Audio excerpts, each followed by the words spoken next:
लिए ये महीने की या मई 2020 की कुरुक्षेत्र है, जो कि महिला सशक्तिकरण पे या ग्रामीण विकास को समर्पित मोस्टली इसमें है।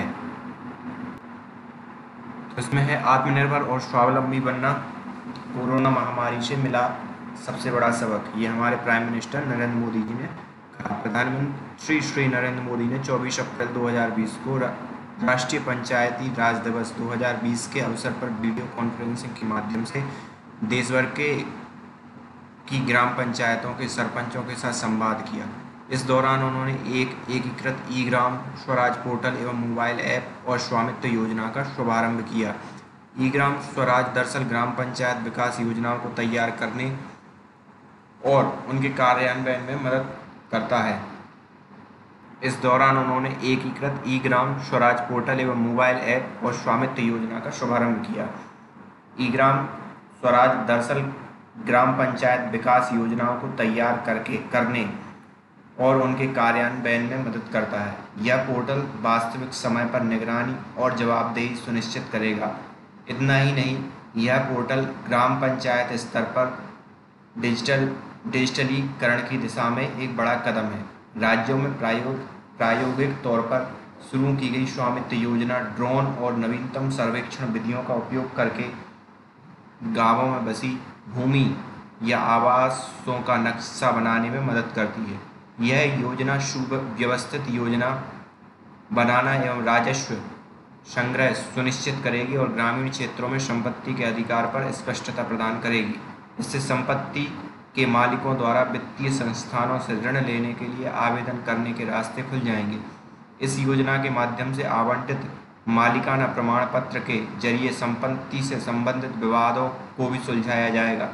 देश भर के सरपंचों को संबोधित करते हुए प्रधानमंत्री ने कहा कि कोरोना महामारी ने लोगों के काम करने के तरीके को बदल दिया है और इसके साथ ही एक अच्छा सबक सिखाया है।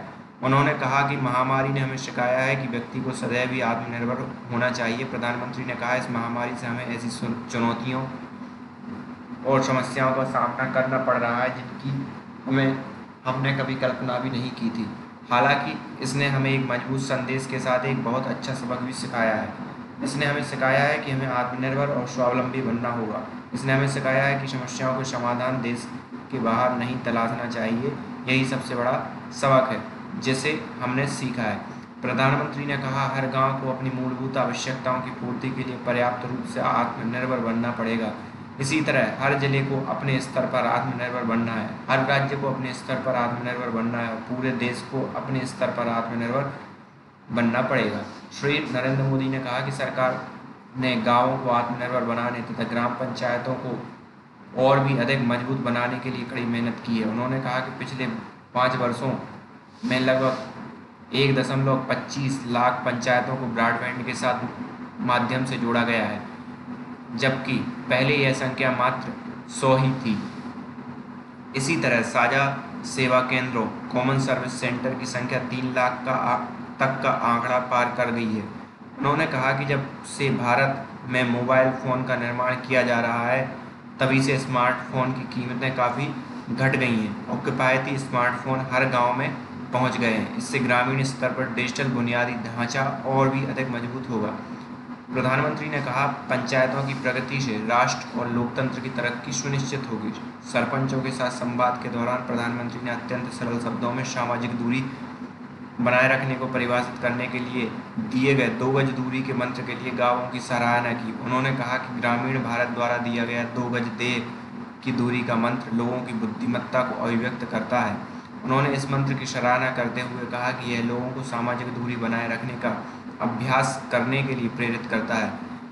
प्रधानमंत्री ने कहा, सीमित संसाधनों के बावजूद भारत ने निरंतर बड़ी सक्रियता के साथ इस चुनौती का सामना किया है और नई ऊर्जा एवं अभिनव तरीकों के साथ आगे बढ़ने का संकल्प दिखाया है।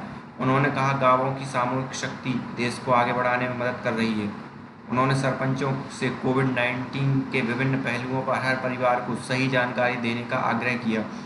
उन्होंने गांवों में रहने वाले लोगों से आरोग्य सेतु ऐप को डाउनलोड करने की अपील भी की और पंचायतों के प्रतिनिधियों से यह सुनिश्चित करने को कहा कि उनकी पंचायत का प्रत्येक व्यक्ति इस ऐप को अवश्य डाउनलोड करे। प्रधानमंत्री ने कहा कि यह सुनिश्चित करने के लिए गंभीरतापूर्वक प्रयास किए जा रहे हैं कि गांवों के गरीब लोगों को सबसे अच्छी स्वास्थ्य सेवा मिले। उन्होंने कहा कि आयुष्मान भारत योजना गांवों के गरीबों के लिए एक बड़ी राहत के रूप में उभर कर सामने आई है और इस योजना के तहत लगभग 1 करोड़ गरीब मरीजों को अस्पताल में मुफ्त इलाज मिला है। प्रधानमंत्री ने अपने सामूहिक प्रयास, एकजुटता और दृढ़ संकल्प के साथ कोरोना को परास्त करने के लिए सरपंचों को पंचायती राज दिवस पर शुभकामनाएं दी। कोविड-19 के दौरान रोग प्रतिरोधक क्षमता बढ़ाने के उपाय। आयुष मंत्रालय ने रोग प्रतिरोधक क्षमता बढ़ाने के आयुर्वेदिक के परखे गए कई उपायों पर एक एडवाइजरी जारी की थी।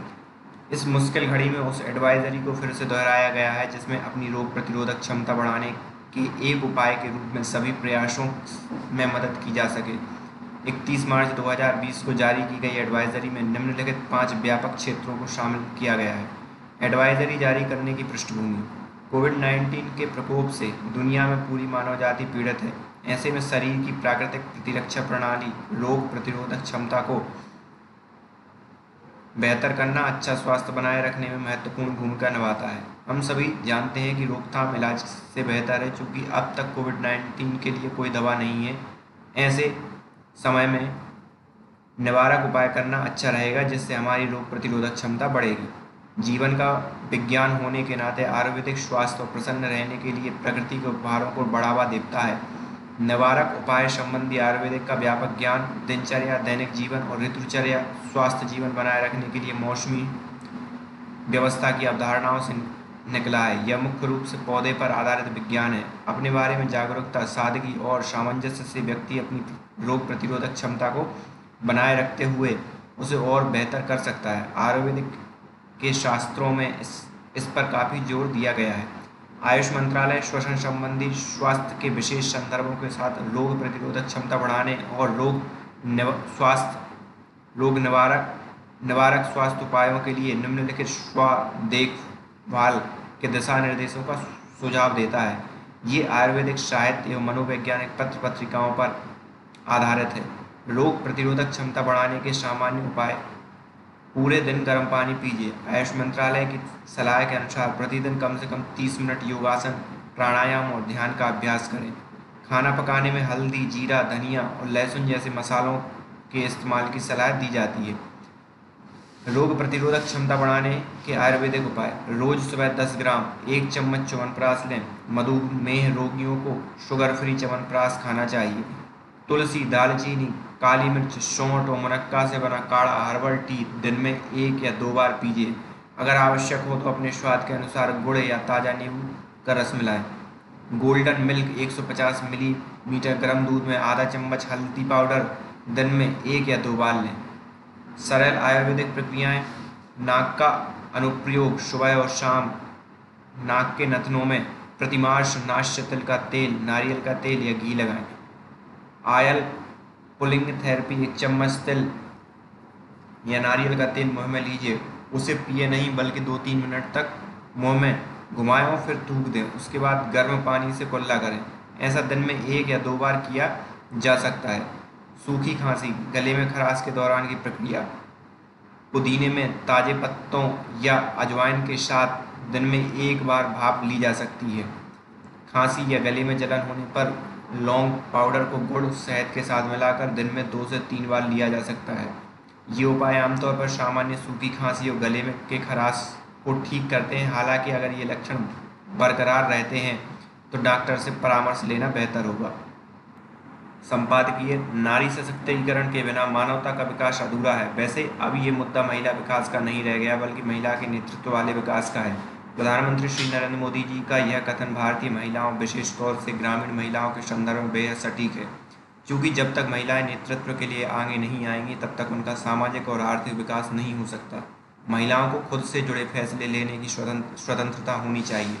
सही मायने में हम तभी नारी सशक्तिकरण को सार्थक कर सकते हैं। आज हमारे देश की महिलाएं खेल के मैदान से लेकर अंतरिक्ष में उड़ान तक किसी भी क्षेत्र में पीछे नहीं हैं और देश के विकास में न केवल पुरुषों के साथ कदम से कदम मिलाकर आगे बढ़ रही हैं बल्कि अपनी उपलब्धियों से देश का नाम रोशन कर रही हैं।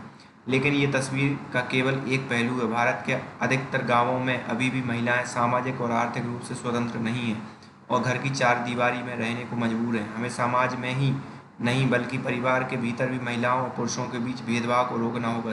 नारी सशक्तिकरण में आर्थिक स्वतंत्रता की महत्वपूर्ण भूमिका होती है। यदि वे आर्थिक रूप से स्वतंत्र हों तो निर्णय की प्रक्रिया में महत्वपूर्ण भूमिका अदा कर सकती हैं। ग्रामीण महिलाओं का सशक्तिकरण ग्रामीण भारत के विकास के लिए महत्वपूर्ण है। महिलाओं को विकास की मुख्य धारा में लाना भारत सरकार का मुख्य दायित्व रहा है।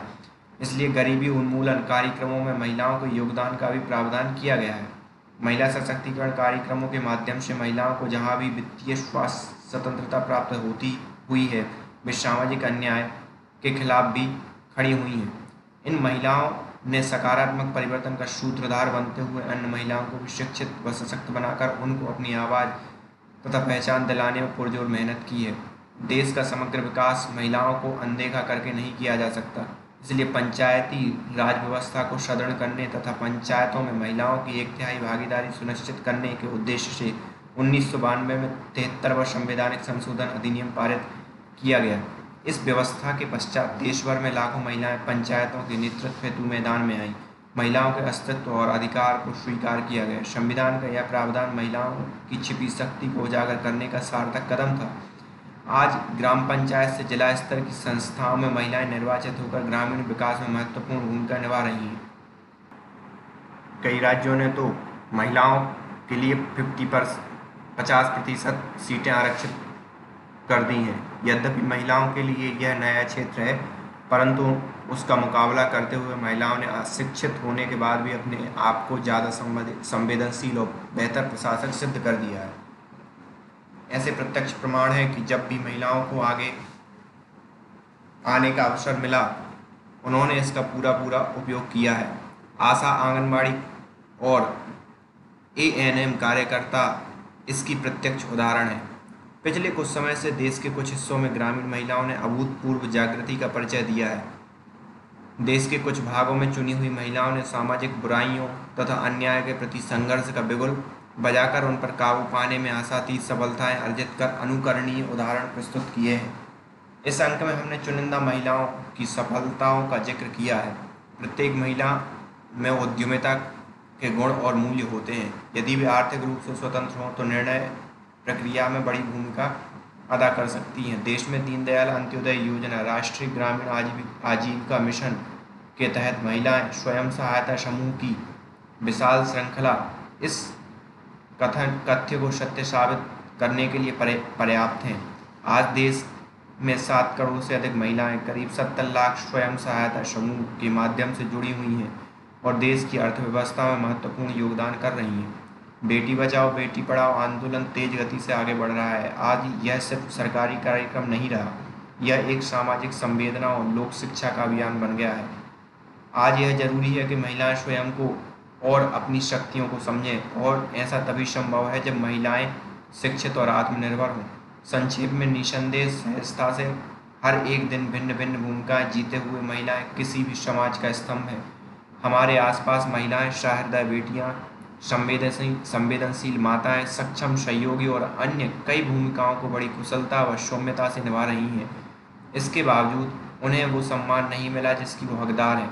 गाँव हो या शहर, महिलाओं को उसके हिस्से का सम्मान और अधिकार मिल सके, इसके लिए समाज को जागरूक और संवेदनशील बनाने की आवश्यकता है। प्रधानमंत्री के इस आह्वान के साथ आइए हम लड़कियों को जन्म होने पर खुशियाँ मनाएं। हमें अपनी बेटियों पर समान रूप से गर्व होना चाहिए। मैं आपसे आग्रह करता हूं कि बेटी के पैदा होने पर 5 पौधे लगाकर खुशियां मनाएं। यह अंक शुद्धि पाठकों के अवलोकनार्थ प्रस्तुत है। महिलाएं सशक्तिकरण पर आधारित इस अंक में शामिल लेखों में दी गई जानकारी और व्यक्त विचार कोविड-19 से उत्पन्न हुई परिस्थितियों से पहले की पृष्ठभूमि में लिखे गए। कृषि और ग्राम समृद्धि में महिलाओं की भूमिका। विश्व स्तर पर विकसित और विकासशील अर्थव्यवस्थाओं ने प्रमाणित किया है कि महिलाओं की भागीदारी एक राष्ट्र की समावेशी और स्थायी अर्थव्यवस्था के लिए अनिवार्य है। हम एक जीवंत अर्थव्यवस्था और समृद्ध समाज के बारे में तब तक नहीं सोच सकते जब तक कि 50% प्रति आबादी विभिन्न आर्थिक गतिविधियों में पूरी तरह से शामिल नहीं होती। इसी के मद्देनज़र सरकार ने कई नूतन पहलें की हैं। महिलाओं के कौशल विकास और उनके नेतृत्व वाले व्यवसायों के लिए रियायती ऋण हाल के कानून में मातृत्व अवकाश को दोगुना करना और 50 से अधिक लोगों को रोजगार देने वाली कंपनियों में बच्चों की देखभाल जैसी सुविधाओं का महिला सशक्तिकरण और भारत की अर्थव्यवस्था को बढ़ावा देने पर दूरगामी प्रभाव पड़ेगा। भारत के सकल घरेलू उत्पाद में लगभग 15.5% योगदान देने वाले कृषि क्षेत्र में महिलाओं की भागीदारी महत्वपूर्ण है। एक आम ग्रामीण कृषि परिवार में महिलाएं कई आजीविका संबंधी कार्य नीतियां अपनाती हैं और अक्सर जटिल मसलों पर निपटाती हैं। उनकी गतिविधियों में फसलों के उत्पादन के लिए कई कृषि कार्यों में भाग लेना, मवेशियों का रखरखाव, भोजन तैयार करने के लिए कृषि या अन्य ग्रामीण उद्यमों में मजदूरी करना, ईंधन और पानी लाना, व्यापार और विपणन में संलग्न होना, परिवार के सदस्यों की देखभाल करना और अपनी गृहस्थी को चलाना। हालांकि राष्ट्रीय लेखा प्रणाली में इन गतिविधियों में से कई को आर्थिक रूप से सक्रिय रोजगार के तौर पर वर्गीकृत नहीं किया गया है, लेकिन वे ग्रामीण परिवारों के हित के लिए महत्वपूर्ण और अनिवार्य हैं। कृषि जनगणना 2015-16 में एक बहुत ही आशाजनक तथ्य सामने आया है। इस जनगणना ने सिद्ध किया है कि क्रियाशील महिला पट्टेदारों की हिस्सेदारी जो 2010-11 में 12.79% थी, 2015-16 में बढ़कर 13.87% हो गई है। संचालित क्षेत्रों के संदर्भ में महिलाओं की हिस्सेदारी 10.36% से बढ़कर 11.57% हो गई है। यह दर्शाता है कि अधिक से अधिक महिलाएं कृषि भूमि के प्रबंधन और संचालन में भाग ले रही हैं। महिला किसानों की राज्यवार वितरण संख्या पट्टे का क्षेत्रफल और परिमाण चित्र में प्रस्तुत किया गया है, जिसमें बताया गया है कि कुल महिला किसानों की संख्या में लगभग 92% महिला किसान और उनके द्वारा संचालित क्षेत्र 12 राज्यों में हैं। महिला किसानों की औसत भूमि पट्टेदारी 0.9 हेक्टेयर है, जबकि नागालैंड में यह सर्वाधिक 2.84 हेक्टेयर है। कृषि और महिला रोजगार। कृषि और यहाँ तक कि ग्रामीण घरेलू प्रबंधन के सभी कार्यों में केंद्रीय भूमिका महिलाओं द्वारा निभाई जाती है। वे फसल और बीज चयन से लेकर फसल कटाई और कटाई के बाद के प्रबंधन,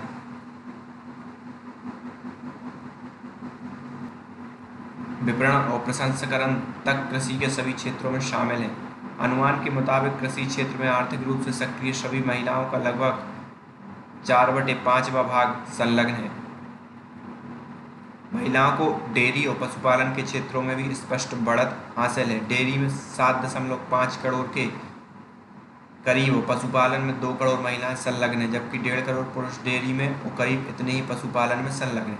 अंतर्राष्ट्रीय श्रम संगठन के कृषि, खेती करने वाले और खेती हर श्रमिक, जिनमें मजदूर, सीमांत मजदूर और कृषि की अन्य गतिविधियों से जुड़े श्रमिक हैं, में संलग्न सक्रिय रोजगार आयु वर्ग के पुरुषों और महिलाओं के 1995 से 2019 तक के निकाले गए आंकड़े बताते हैं कि 1995 से महिला श्रम बल में लगातार कमी हुई है।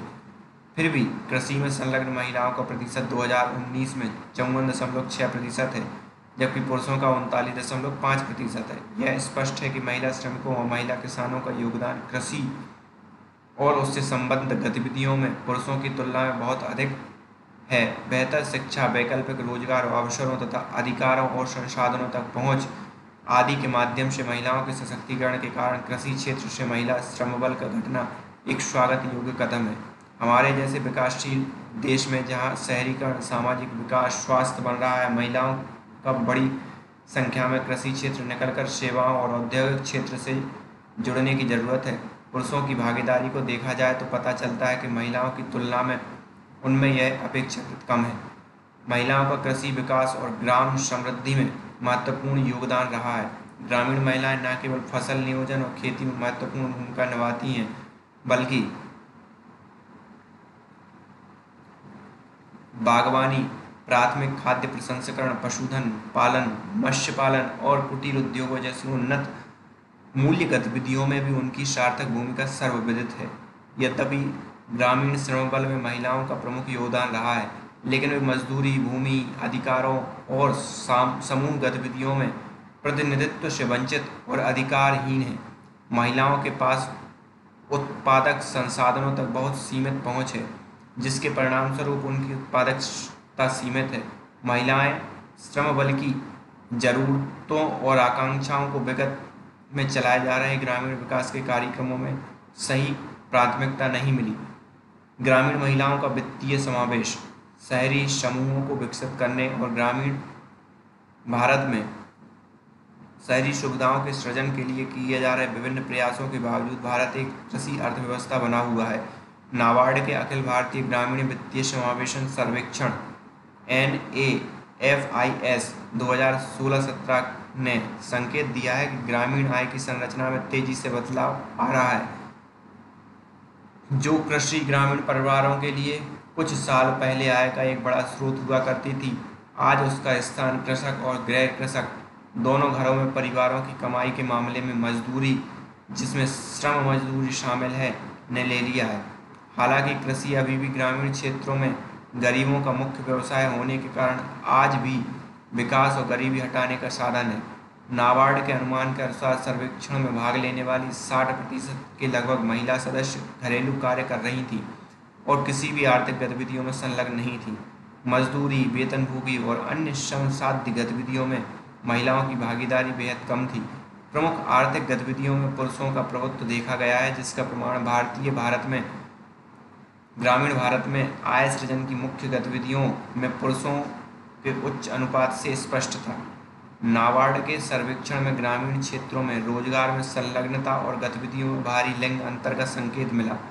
एक तरफ 1/4 से अधिक पुरुष, जिनमें किसान भी शामिल थे, स्वरोजगार में संलग्न थे, वहीं सर्वेक्षण में भाग लेने वाली महिलाओं का केवल 1/20वां भाग स्वरोजगार कर रहा था। लोक निर्माण कार्यों में अनियमित श्रम कार्य दूसरी सबसे प्रमुख गतिविधियों के रूप में सामने आया, जिसमें 21% पुरुष और 5.7% महिलाएं संलग्न थीं। एक बड़ी संतुष्टि यह थी कि लगभग 16% पुरुष और 12.3% महिलाओं का शैक्षणिक संस्थानों में एक गतिविधियों के रूप में भाग लेने का पता चला। नियमित वेतनभोगी या वेतनकर्मी के रूप में काम करने वाले पुरुष 14% थे, जबकि महिलाएं मात्र 3.2% थीं। महिलाओं की मजदूरी, वेतनभोगी या अन्य श्रम कार्यों आदि में भागीदारी बहुत कम थी, क्योंकि लगभग 60% महिलाएं केवल घरों के कामों में ही लगी हुई थीं और किसी भी आर्थिक गतिविधियों में संलग्न नहीं थी। इसका तात्पर्य यह है कि ग्रामीण भारत की एक बड़ी आबादी का बेहतर उत्पादन के लिए अभी भी आर्थिक रूप से उपयोग नहीं होता। यह हमारी शिक्षा और व्यावसायिक प्रशिक्षण प्रणालियों के समक्ष इस आर्थिक रूप से सजग आबादी को आर्थिक गतिविधियों, विशेष रूप से कुटुंब आधारित समूह की गतिविधियां, जो ग्रामीण भारत के रीति रिवाजों के सामाजिक ताने बाने के साथ अच्छी तरह से मेल खाती हैं, में शामिल करने के लिए मजबूत बनाने की गंभीर चुनौतियां हैं। तालिका 1 से स्पष्ट है कि भारत में तेजी से होने वाला शहरीकरण अभी भी समावेशी नहीं हो पाया है और महिलाओं को श्रम बल में शामिल होने के लिए प्रोत्साहित नहीं कर पा रहा है। ग्रामीण क्षेत्रों में नौकरियां घट रही हैं और पर्याप्त संख्या में ग्रामीण महिलाएं शहरी क्षेत्रों में काम करने के लिए आने जाने में सक्षम नहीं हैं। इसका स्पष्ट कारण शहरों में रोजमर्रा आकर काम करने की इच्छुक महिला श्रमिकों के लिए संपर्क की बेहद कमी और सुरक्षा उपायों का अभाव है। यह अधिक सुरक्षा उपायों और बेहतर सार्वजनिक सुरक्षा तथा अधिक सुरक्षित सार्वजनिक परिवहन प्रणालियों के लिए कड़े उपायों की मांग करता है। यह कमी किसी भी मानदंड पर बहुत अधिक है और दुर्भाग्य से समय के साथ इसमें वृद्धि हो रही है। ग्रामीण महिलाओं में वित्तीय जानकारी और अनुशासन, ऐसा नहीं है कि सब कुछ नकारात्मक है। अखिल भारतीय ग्रामीण वित्तीय समावेशन सर्वेक्षण 2016-17 ने वित्तीय संकेत दिया। महिलाओं को उनके पुरुष समकक्षों की तुलना में समान और गहन वित्तीय ज्ञान है और साथ ही अपनी पुरुष समकक्षों की तुलना में उनका बेहतर वित्तीय दृष्टिकोण है। सर्वेक्षण में भाग लेने वाली 53.5% से अधिक महिलाओं का वित्तीय व्यवहार अच्छा खासा था, जो लगभग पुरुषों 57.7% के बराबर था। जबकि कृषक और गैर कृषक परिवार वित्तीय जानकारी और वित्तीय ज्ञान में तुलनीय थे, लेकिन सकारात्मक दृष्टिकोण और गहन वित्तीय व्यवहार में उनमें व्यापक अंतर दिखाई दिया। गैर कृषक परिवारों की तुलना में कृषक परिवार सकारात्मक वित्तीय दृष्टिकोण में तुलनात्मक रूप से कम थे, लेकिन वित्तीय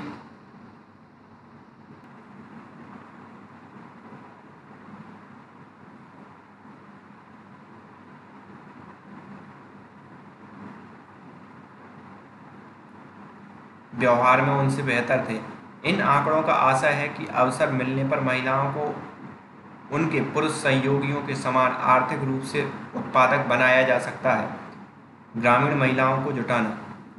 ग्रामीण विकास मंत्रालय के राष्ट्रीय ग्रामीण आजीविका मिशन के माध्यम से ग्रामीण महिलाएं और महिला किसानों तक पहुंचना भारत के ग्रामीण विकास के इतिहास में एक उल्लेखनीय उपलब्धि है।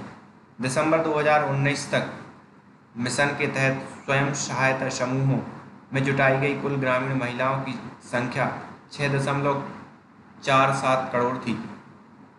कार्यक्रम के तहत 64.39 लाख करोड़ SHG को 8,334 करोड़ रुपए की पूंजीगत सहायता देकर बढ़ावा दिया गया है। भारत में बैंकिंग प्रणाली ने महिलाओं के स्वयं सहायता समूह को खुले हाथ से सहायता प्रदान की, जिसमें इन समूहों द्वारा 2.59 लाख करोड़ रुपए बैंक ऋण प्राप्त किया जाना शामिल है। SHG के अलावा 63 लाख महिला किसानों को आजीविका अर्जित करने के उपायों के लिए भी सहायता प्रदान की गई है। मूल्य श्रृंखला पहलों के तहत लगभग 1.47 लाख NSG सदस्यों को सहायता प्रदान की गई। अब तक 7.05 करोड़ सदस्यों के साथ 64.39 लाख SHG को राष्ट्रीय ग्रामीण आजीविका मिशन के तहत स्थापित और पुनर्जीवित किया गया। हमें इसकी बहुत संतुष्टि है कि कम आय वाले पूर्वी राज्यों जैसे बिहार, पश्चिम बंगाल, उड़ीसा, उत्तर प्रदेश, छत्तीसगढ़, झारखंड ने इस प्रयास में बेहद उत्साह से भाग लिया।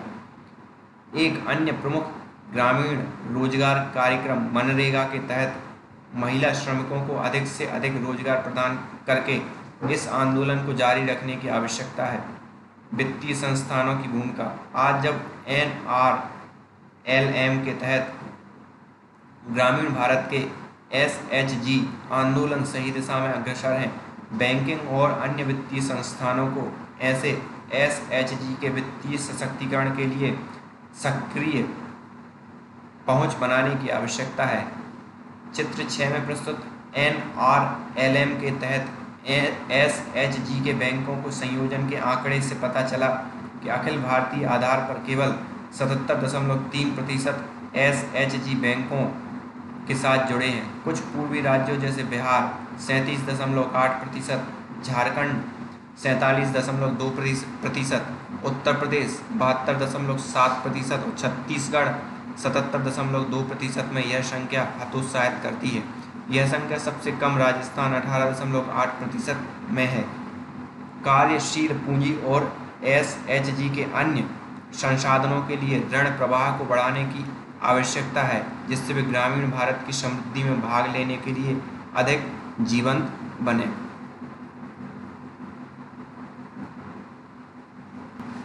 राज्यों से सीख।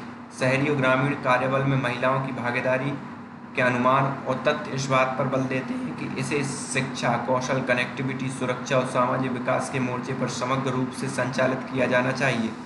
विभिन्न क्षेत्रों से सकारात्मक संकेत उभर रहे हैं, जिन्हें लॉजिस्टिक और प्रौद्योगिकी के उचित प्रबंधन के साथ आगे बढ़ाने की आवश्यकता है। आज प्राथमिक और माध्यमिक स्तर की स्कूली शिक्षा ज़्यादातर युवा महिलाओं द्वारा संचालित होती है, जो अधिक समय तक स्कूल में रहती है। भारत को महिला कार्यबल की विकास क्षमता को साकार करने के लिए एक सामाजिक क्रांति के उदय की आवश्यकता है। नई सफलता हासिल करने के लिए केवल घरेलू कार्यों में जुटी रहने वाली महिलाओं के रुख को पलटना होगा। विश्व स्तर पर समाज विकसित हुए और समाज को समृद्ध बनाने में युवतियां और महिलाओं के योगदान को गौरवान्वित करके समृद्ध बने। महिलाओं का आर्थिक सशक्तिकरण गरीबी में कमी के साथ अत्यधिक जुड़ा हुआ है, क्योंकि महिलाएं अपनी कमाई का अपने बच्चों और समुदायों में अधिक निवेश करती हैं। विश्व बैंक और अन्य वित्तीय संस्थानों के सहयोग से भारत के कई राज्यों ने आर्थिक गतिविधियों में महिलाओं को सशक्त बनाने के लिए प्रगतिशील कार्य शुरू किए हैं। ग्रामीण क्षेत्रों में महिलाओं और महिलाओं के स्वयं सहायता समूह को सशक्त बनाने के लिए राज्य सरकारों के माध्यम से पिछले 15 वर्षों के दौरान विश्व बैंक द्वारा $3 बिलियन से अधिक का निवेश किया गया है।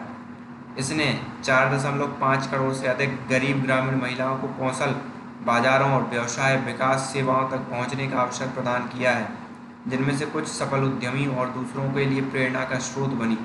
परिवार में महिला सदस्यों की आय में वृद्धि से खाद्य पदार्थ और आर्थिक प्रबंधों तथा उनकी पहुंच बढ़ी है और उनके परिवारों के साथ साथ समुदाय को भी लाभ हुआ है। कौशल विकास अक्सर महिलाओं की रोजगार क्षमता और कार्यस्थल पर उनकी दक्षता और उत्कृष्ट उत्पादकता को घटाने के सबसे बड़े कारणों में से एक है किसी विशेष कंपनी या एजेंसी की रोजगार आवश्यकताओं के अनुरूप कौशल की कमी होना। स्किल इंडिया मिशन को ऐसी ज़रूरतों का पता लगाने और इच्छुक महिला श्रमिकों को भावी नियोक्ता की आवश्यकता के अनुरूप व्यावहारिक प्रशिक्षण मॉड्यूल तैयार करने की ज़रूरत है, जिससे उन्हें आवश्यक कौशल प्रदान किया जा सके। इसके अतिरिक्त इन प्रशिक्षण कार्यक्रमों को कुछ इस तरह से बनाना चाहिए कि महिला श्रम बल की ज़रूरतों के प्रति संवेदनशील हों और ऐसा सुरक्षित परिवहन, लचीले शेड्यूल और बच्चों की देखभाल संबंधी सहूलतों को प्रदान करने के माध्यम से किया जा सकता है। NRLM के अंतर्गत झारखंड में चलाए जाने वाले अनेक मॉडल जैसे महिला मिशन, कृषि सखी और पशु सखी और विश्व बैंक के मॉडल, जिसके तहत किशोर लड़कियों के लिए माध्यमिक शिक्षा पूरी करने और रोजगार बाजार में कामयाबी के लिए सलाह देने वाली सेवाएं उपलब्ध हैं, उपयुक्त रूप से उन्नत बनाए जाने चाहिए। राजस्थान और अन्य जगहों पर केवल छात्राओं के लिए बनाए जाने वाले छात्रावासों जैसे प्रयासों को बढ़ावा दिया जाना चाहिए।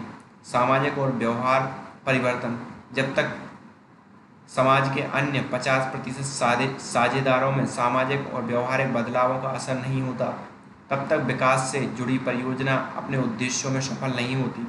सामाजिक शोधों ने यह सिद्ध कर दिया है कि महिला कौशल कार्यक्रमों को पूरा करने और नौकरी पाने के बाद भी परिवार के दबाव में उसे छोड़ देती हैं। इसलिए विवाह, काम और घरेलू कार्यों से जुड़े सामाजिक मानकों को बदलकर विकासात्मक प्रयासों को उपयुक्त रूप से पूरक बनाने की आवश्यकता है। समाज को अपनी जिम्मेदारी समझ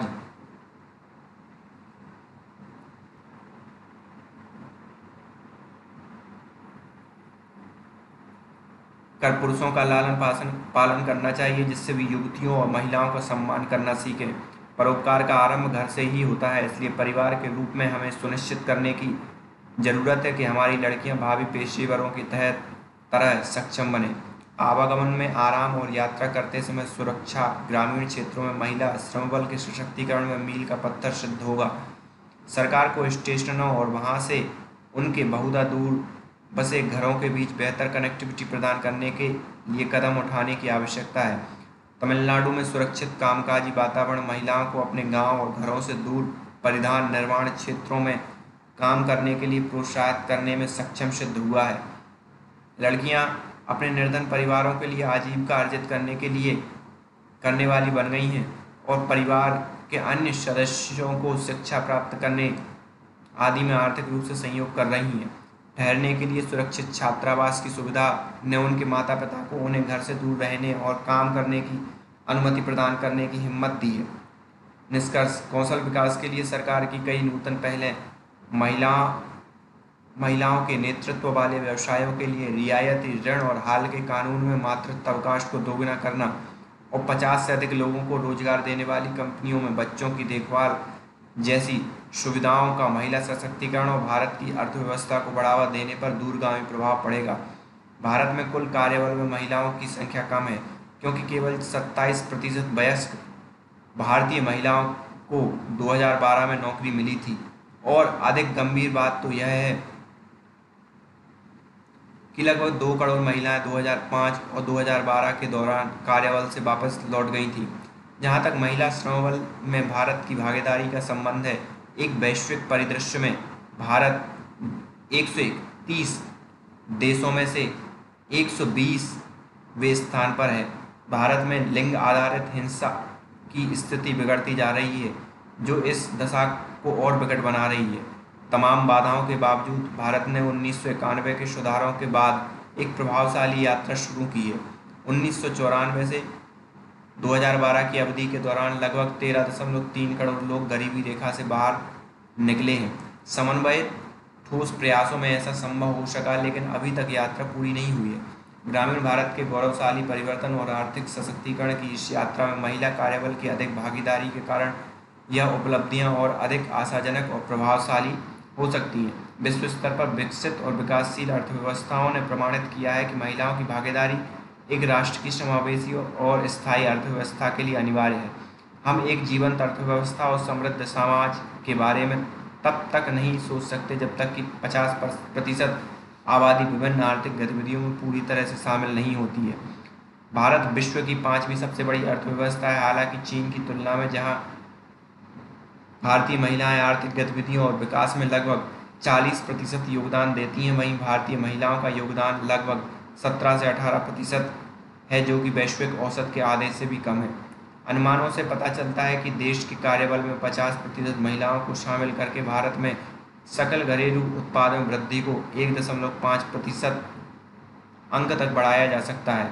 अंत में, यदि आवश्यक हो तो कई सामाजिक, सांस्कृतिक और संस्थागत बाधाओं को दूर कर दिया जाना चाहिए, जिससे आबादी के आधे भाग को सशक्त बनाने और ग्रामीण और कृषि समृद्धि में भागीदारी सुनिश्चित करना सुगम हो।